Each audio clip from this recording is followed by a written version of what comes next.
Wih, dari konten ini kayaknya kita perlu update ya dari sisi pelanggan.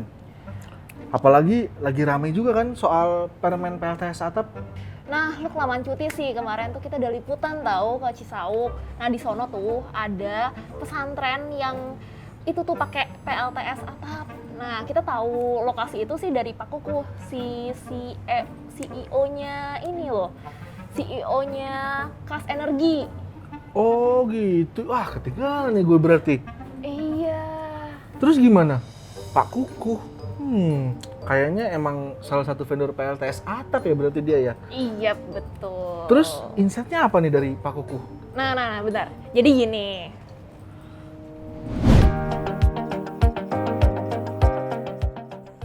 Seperti kita tahu lah, walaupun siang hari penduduk kota juga kadang kan nyalakan lampu, nyalakan AC dan lain-lainnya, itu mengkonsumsi listrik ya. Alangkah baiknya kalau itu memanfaatkan apa yang sudah diberikan alam. Itu aja kalau alasan pribadi saya ya. Itu kalau istilah saya mitos. Karena faktanya seperti kita lihat sendiri bahwa instalasinya simple, dibuat simple, sederhana, dan mudah diterapkan di mana aja, intinya sejauh area itu terekspos sama sinar matahari gitu. Oh sangat bisa, sangat mungkin, karena satu motif orang pasang PLTS tidak melulu untuk berhemat tagihan, tapi juga muncul kesadaran lingkungan ya, menjaga, merawat bumi, menjaga lingkungan dan lain-lain. Tuh, nggak cuma masalah penghematan tagihan listrik, tapi ini soal menjaga lingkungan. Wih, udah layak belum gua ngomong kayak gitu? Terus dari sisi konsumen gimana ya? Dari pengelolaan pesantren atau konsumen lainnya gimana? Nah, ini pas banget nih. Kemarin kita baru wawancara Pak Iwan, Ketua Yayasan Pesantren Nur Hasanah, sama Pak Diatma juga. Gini nih.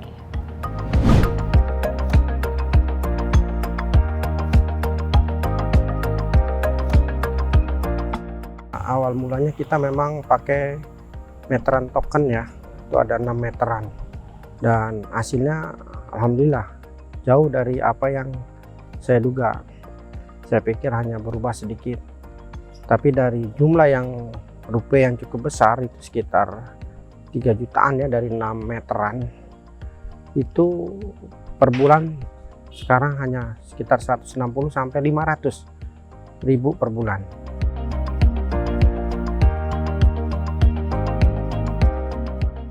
Ya, jadi saya pertama kali, saya penggemar sih ya, penggemar energi baru terbarukan. Awalnya dari situ saya. Kemudian saya belajar mengenai baterai lithium, terus kemudian juga yang 18650 sampai yang tipe yang 3,2 volt sampai 3,7 volt. Nah, kemudian memang tujuan utamanya sih pengen untuk lingkungan, itu yang pertama. Yang kedua, kalau bisa menghemat listrik gitu ya. Tujuannya bisa menghemat listrik karena saya pasang itu pada bulan November tahun 2018, saya persiapan untuk pensiun. Jadi maksud saya supaya nanti kalau saya pensiun biaya listriknya nggak terlalu gede-gede banget lah. Jadi pada waktu bulan November 2018 itu saya rubah atapnya sehingga menghadap utara dan selatan. Maksudnya supaya pagi jam 6 nanti mulai dia mengisi sampai jam 6 sore. Kalau materinya cerah, semuanya bisa masuk menghasilkan listrik.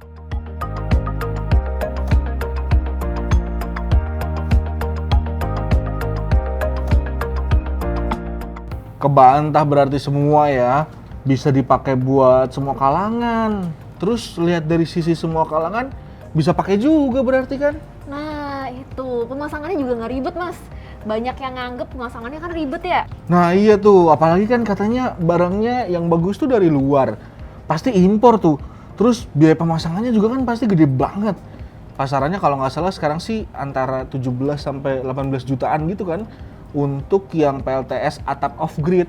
Iya, sebenarnya harganya emang kelihatan mahal, tapi kalau misalnya secara benefit yang kita terima ke depannya juga besar sih. Sangat banyak ya, sekarang kita bisa pasang untuk usaha santri itu kita bikin isi ulang air. Kita manfaatkan listrik itu siang hari untuk mengisi ulang air, dan itu kita bisa distribusikan atau kita jual ke beberapa rumah sakit yang sudah memang minta ke kita untuk isi ulang. Seperti itu yang sekarang baru kita buat selama 3 bulan.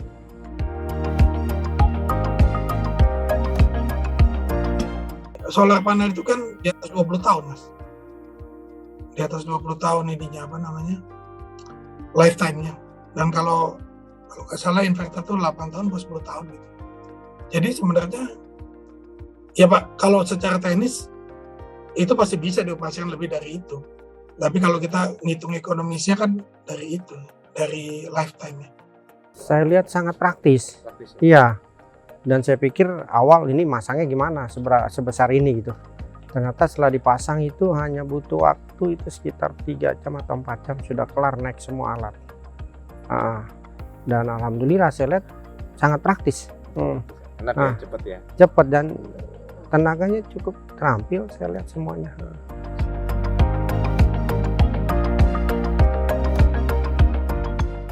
Penghematannya itu cukup signifikan ya. Memang kalau di teori bilang 30-40%, saya bahkan bisa sampai hampir 50%. Dari 700.000 tagihan saya bisa turun sampai 300.000. Tapi semua itu tergantung dari penggunaan sih sebetulnya. Kalau saya di rumah pas ada anak saya, ya otomatis dia akan lebih banyak juga menggunakan listriknya karena untuk AC ya pada waktu siang. Potensinya gimana tapi? Kan sekarang mulai banyak nih. Terus ke depan kira-kira bakal lebih banyak lagi nggak ya? Nah, potensinya lumayan gede nih. Apalagi dengan gaya hidup yang mulai ngarah ke energi terbarukan gitu. Pasti besar. Eropa aja rame, Indonesia pasti nyusul. Oke deh.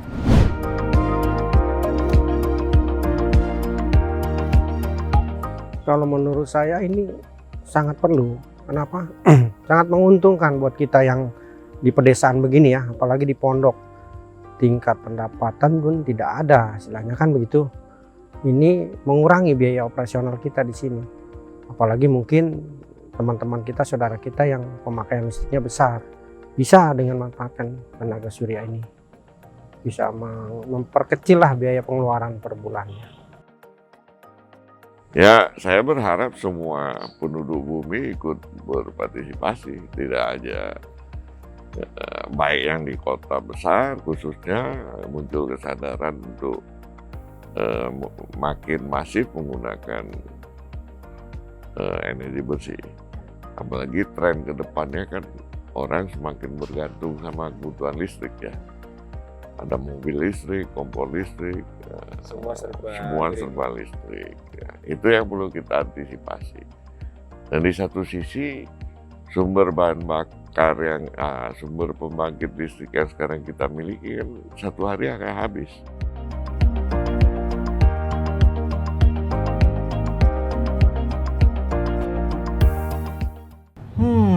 Kerasa juga tuh ya manfaatnya. Dari situ kita bisa tarik kesimpulan nih, kalau pemasangan PLTS atap itu bisa lari ke gaya hidup juga ya. Pas nggak sih itu sebenarnya? Atau ya minimal dari dalam negeri kita ngirit produksi karbon gitu kan? Nah, cocok tuh. Gas deh. Lo bikin naskahnya ya? Lah? Jadinya besok ya? Kok gue?